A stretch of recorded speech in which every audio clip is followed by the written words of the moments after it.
and welcome to Finance Conversation. This is the 62nd episode of the Merging Life and Money Show, and I am super excited to be here. For those of you who do not know me, I am your host, Marie-Jo César.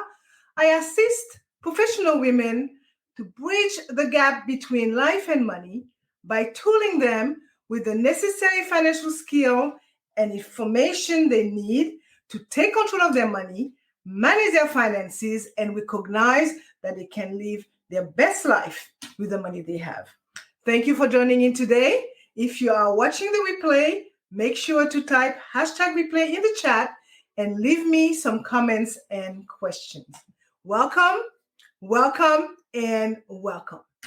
I come to you live every Thursday at 5 p.m. Pacific Standard Time to give you essential information about how to attain financial wellness and live a life of means and purpose.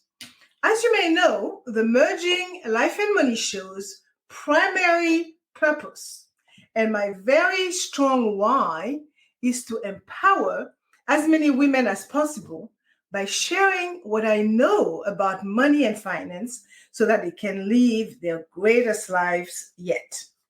So today, I will be talking about inflation.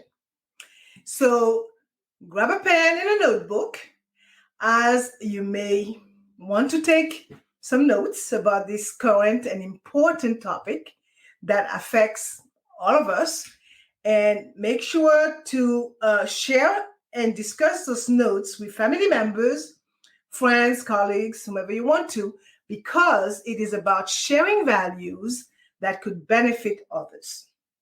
So if you have any question, let me remind you to put them in the chat and I will get back to you and directly. And if you want to talk to me directly, I will share my information with you as well a little later in the show. So, I would start by saying that there are certain things in life that are certain, okay? Things like taxes, if you live in America, death for sure, doesn't matter where you are, and of course, inflation. So inflation is a term that gets tossed around a lot, okay? It is, in my view, it is a sneaky little devil that creeps up on you gradually and over time until one day you realize your paycheck doesn't go as far as it used to, meaning that inflation can go a long way to erode the value and purchasing power of money. So today I will talk about what is inflation, what drives inflation, and I will also share some recommended inflation-proof solution with you. So before addressing these few points, let's look at some statistics. Inflation is at a 40-year high, and the Federal Reserve, the organization responsible for maintaining the stability of the financial system in the US, rose interest rates by the most in over 20 years to fight inflation. I will also add that today, this morning for us, and I guess early morning in the UK today, the Bank of England, which is the UK's equivalent of the Federal Reserve, hiked interest rates to a 13-year high, as inflation is actually hitting 10% over there. I would also add that the UK pound hit a low today of $1.24, the lowest since July 2020. So feel like traveling to England? Now will be a good time if you can afford it. Okay, so back to today's topic. According to the US Bureau of Labor Statistics, the annual inflation rate in the US increased to 8.5% in March of this year, up from 7.9% in February, representing the highest level since December 1981, 40 years. Energy costs jumped by 32%, mostly gasoline and fuel oil as a result of Russia's invasion of the Ukraine. And additionally, food prices have increased 8.8%, the highest level since May 1981.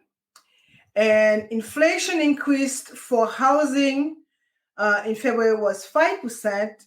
For new cars, it was 12.5%.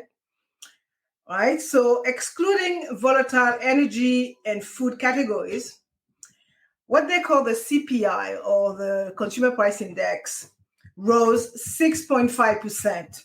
Again, the most in 40 years. So before I go any further, let me explain what the CPI is, or Consumer Price Index. It is the most widely used measure of inflation and deflation.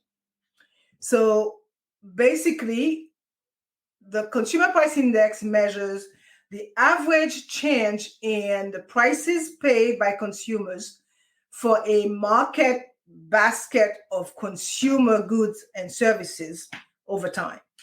So the baskets of good approach tracks changes in the cost of 8 major categories people spend money on, like food and beverage, housing, apparels, transportation, education and communication, recreation, and medical care. So the items used in the basket are updated and changed periodically to keep up with current consumer habits in order to best represent the broader economy.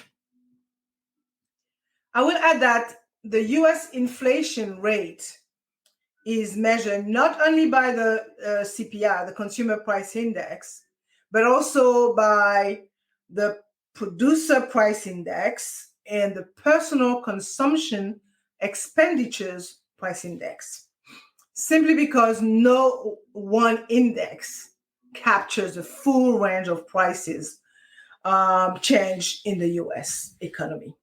So economists must consider these multiple indexes to get a comprehensive picture of the rate of inflation. Additionally, as I mentioned a few moments ago, many consider the CPI, the Consumer Price Index, to be the benchmark for measuring inflation in the US.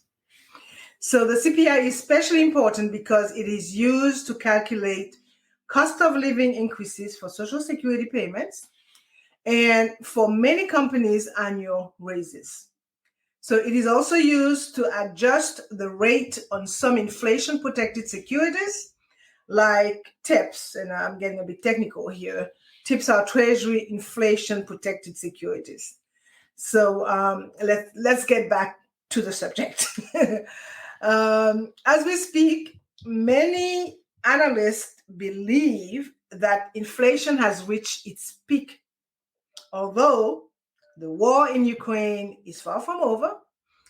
The supply chain bottlenecks still persist, and consumer demand remains elevated, which is likely to weigh on the Consumer Price Index for a little while longer, in my opinion.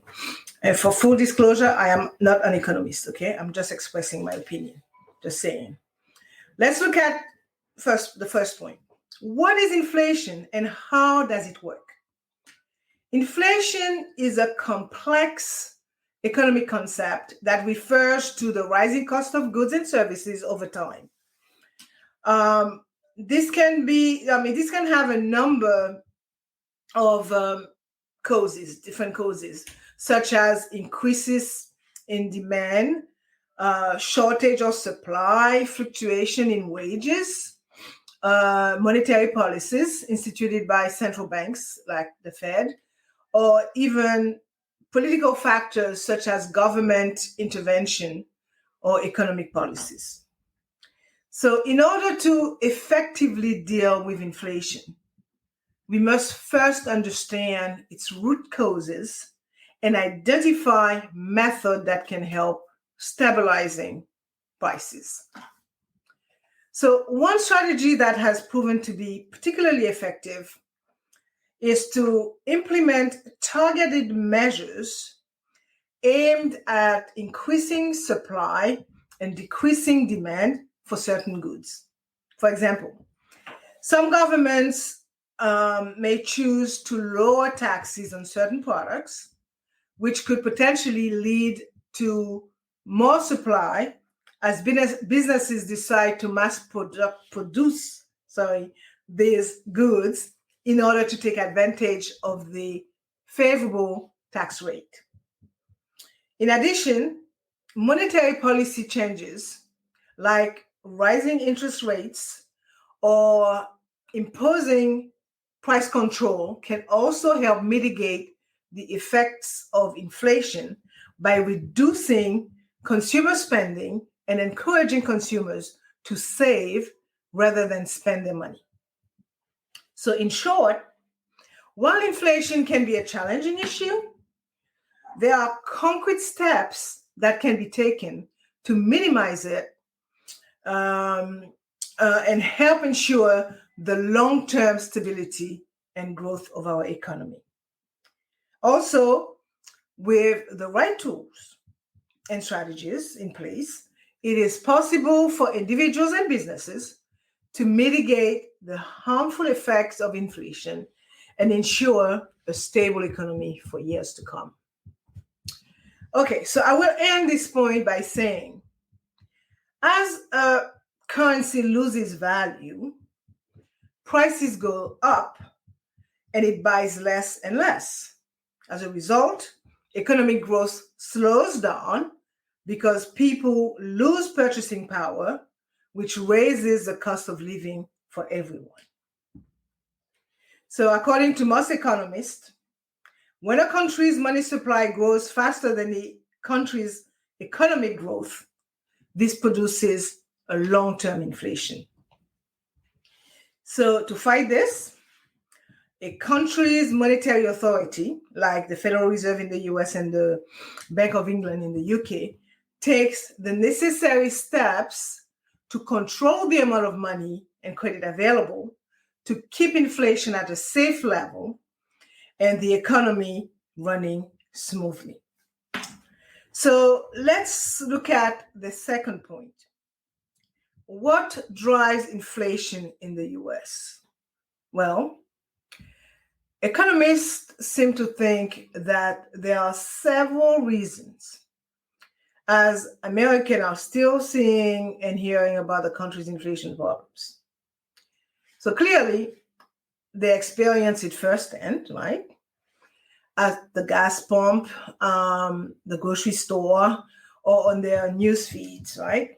So if you recall, we all got a knee-jerk reaction in December of 2021 when it was announced that the rate of inflation hit a 40-year high, and it did not stop there.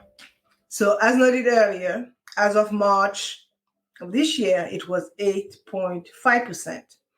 And many people don't know what is causing the inflation and when it will stop. So what we know is that the pandemic impacted the economy, okay?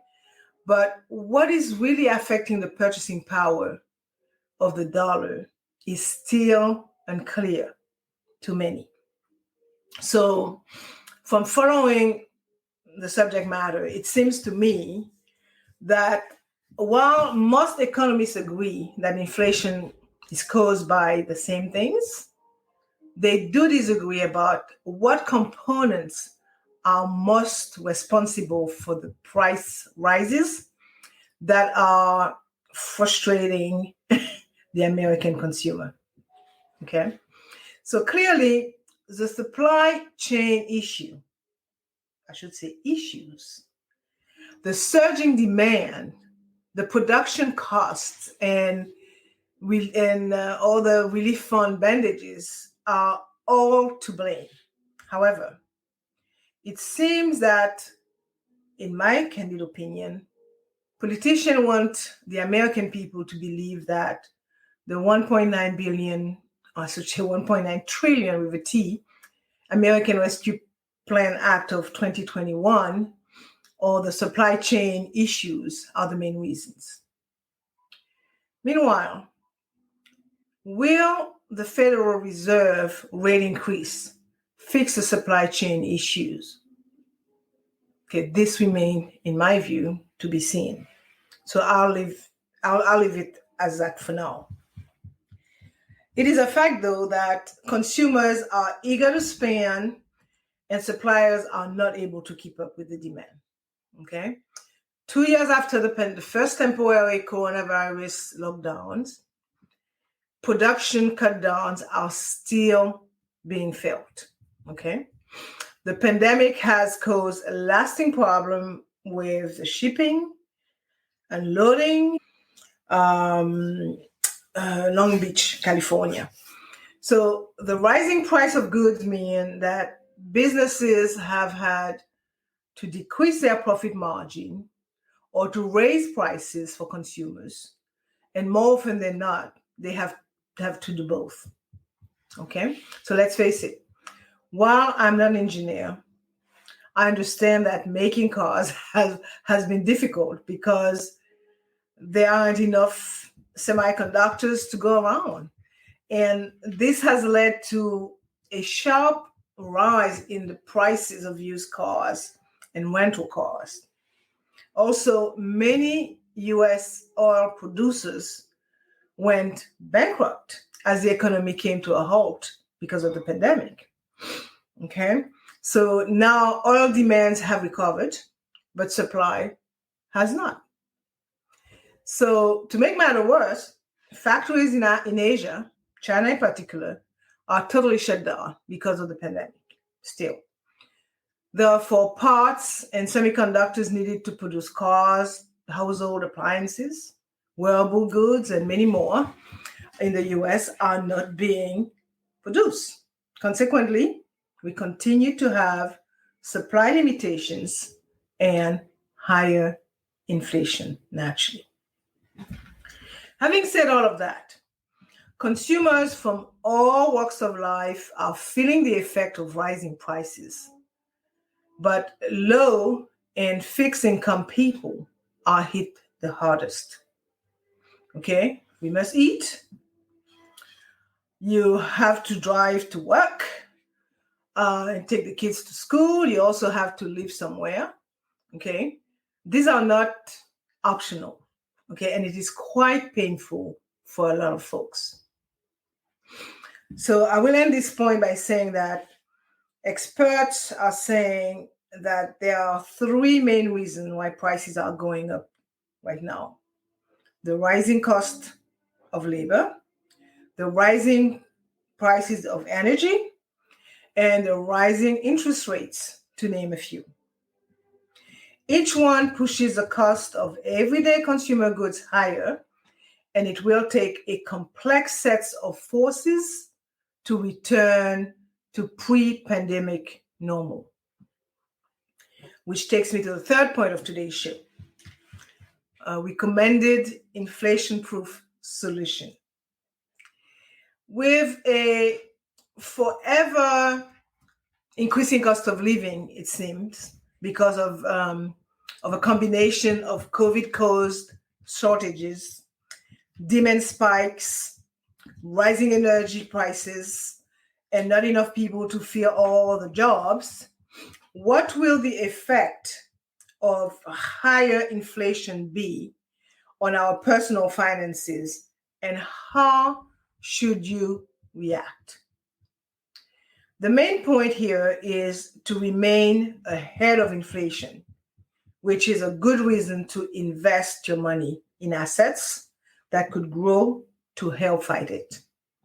Okay? Inflation is always important from a financial planning point of view because you want to think about your long-term financial goals in terms of your purchasing power.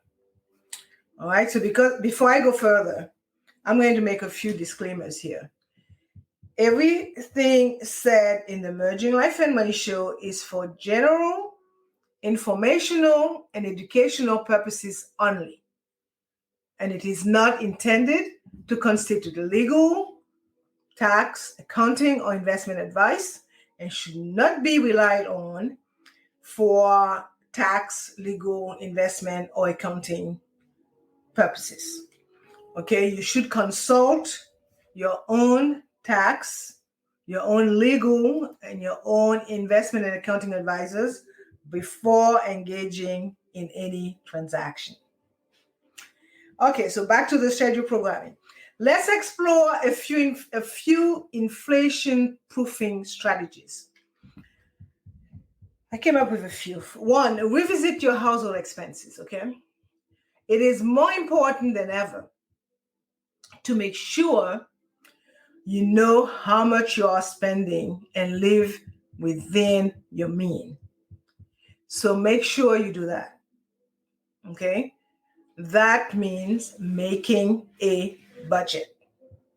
By the way, the grocery bill is probably the biggest part of your money that you can change actually. It's about being a smart shopper, making meal plans, buying things when they are on sale to put in the freezer, and then taking them into account for the next week's meals. Okay. Make sure to pay attention to your utility bills as well. Okay. Negotiate as much as you can with the service providers. Two, reassess your savings. Your emergency fund should be in a competitive, easy to use account that pays as much interest as possible. Okay. For money that you won't need for at least 6 months or more, it might be worth putting it in a fixed rate account. Right. So, three, we think about borrowing. Okay. Let's look at credit cards first. Higher interest rates are bad news for people who borrow money.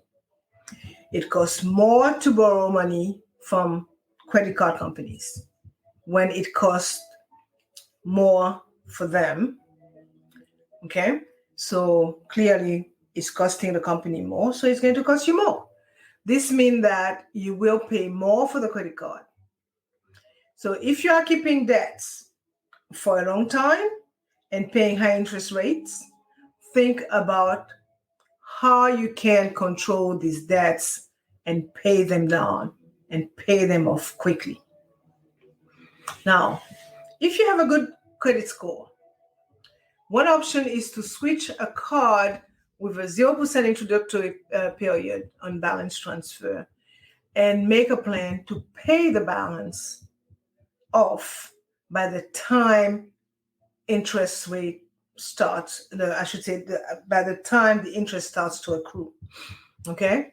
So that way, more of the money you are paying goes toward paying off the debt, not paying off the interest.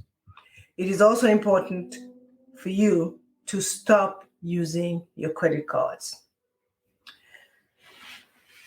We talk about borrowing. So mortgage falls into that category as well. So the days of cheap mortgages are coming to an end. Okay. So higher interest rate will make it more expensive to buy a home, naturally. So some lenders have already started to raise the interest rates, okay, that they charge for new loans. So if you are considering refinancing your mortgage, check out the new fixed rate mortgages and make sure to compare the cost of your current mortgage to what is available on the market today and think about whether it makes sense to switch loans. Also, make sure to check the terms of your current loan before making a switch loan. Okay? 4, reevaluate your investment portfolio. Take a look at your whole investment mix and figure out where you are. Okay? Let me say that there are no silver bullets. You might need a mix of investment to get a return that can help keep up with rising prices. And some investment may be better than others for this task, okay? So, and some may not be. So do your research. Do your research. Do your research, okay? It is available there. There are books. You have the internet. it's no reason. It's no, I should say, it's no information shortage when it comes to that. 5, take a look at your pension arrangement. Okay, so if you're still working, well, keep doing what you are doing. Continue to contribute to your employer's pension plan, as well as, and before I move from that, 401k plan, maximize it. Okay, your employer, if that employer has a match, offers a match, contribution match, take advantage of it. Okay, and also contribute to your Roth IRA every month. You have to have one. Okay, do not rely solely on your employer's pension plan. And please do not keep too much of your money in cash. Okay, you should be able to make more money from investment over time than you would if inflation will rise. Okay, so working will, of course, help you earn more, okay, which will help you keep up with inflation. But yes, there's a but, okay? Working also affects your Social Security benefits, particularly when you're getting closer to retirement. You can start getting your retirement benefits as early as age 62. But if you don't wait until your full retirement age, which is now 67 for people born in 1960 or later, your benefit will be less. Okay? Now, getting close to retiring, you might not be able to balance taking risks with making enough money from equity investment to be able to keep up with inflation in this low rate world. So make sure your portfolio has the right mix of investments. All right. In doing so, you should think about your own situation, your goals, and your risk tolerance. So the key there is to have a well-diversified portfolio. Now, retired, if anything, retirees are being squeezed more than any other person by the high rate of inflation. Okay, while Social Security benefits are adjusted for retirement, retirees are still struggling with higher cost of goods, gas, anything that goes up. Because the last I checked, they do not have special retiree stores or special gas station for retirees with lower prices. Okay. Furthermore, retirees are greatly affected by all three corporate: inflation, lower interest rates, and market volatility. And we are currently going through all three. So for the retirees that are listening, I will say to make sure to, 1, adjust your budget by cutting down on expenses where you can. 2, delay claiming your Social Security benefits as long as you can.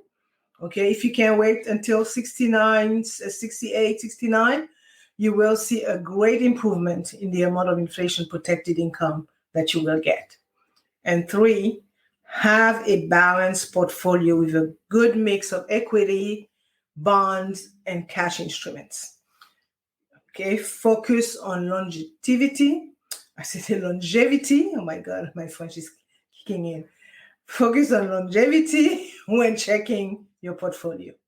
And lastly, if you need to, consider talking to a financial specialist. Okay, so I will wrap it up, 29 minutes. For those of you who joined late, today I talked about how to inflation-proof your money, and I addressed 3 points. What is inflation? And I shared some recommended inflation-proof solution as well. As we've seen, there are a few ways to protect your money from the erosive effect of inflation. And it is not as hard as you might think. All you need is a little knowledge and some planning. So don't wait, okay? Get started. Inflation-proof your finances. And in fact, while I was talking to you this afternoon, I realized that I should have prepared a free guide on how to best beat inflation. So I will prepare it, and it will be available for download from both my Facebook page and my YouTube channel this weekend. So stay tuned. With this helpful resource, you can make sure that your money is safe and sound no matter what the future holds. And as you know, I like to end the show with a quote. And today I selected a quote from the late Ronald Reagan, former U.S. president of the former U.S. president, as I said that. And it reads, "Inflation is as violent as a mugger, as frightening as an armed robber, and as deadly as a hitman." So this brings us to the end of today's Merging Life and Money episode. Again, I hope that you have enjoyed it. And I will encourage you to watch the replay because I know it's not the sexiest topic on earth, but it is important to know about it. Okay, so for more information about how to achieve financial wellness from the inside out and live a purposeful life with the money you have, join me next week, Thursday at 5 p.m. Pacific Standard Time, 6 p.m. Mountain Standard Time, 8 p.m. Eastern Time, 9 p.m. Atlantic Time for my Bermudian pips, and 10 a.m. Friday, Brisbane, Australia time for my Australian friends. Thank you for being here today on the Merging Life and Money Show. I am your host, Marie-Jo César. I will be back again next week. Until then, continue merging life and money. Bye for now.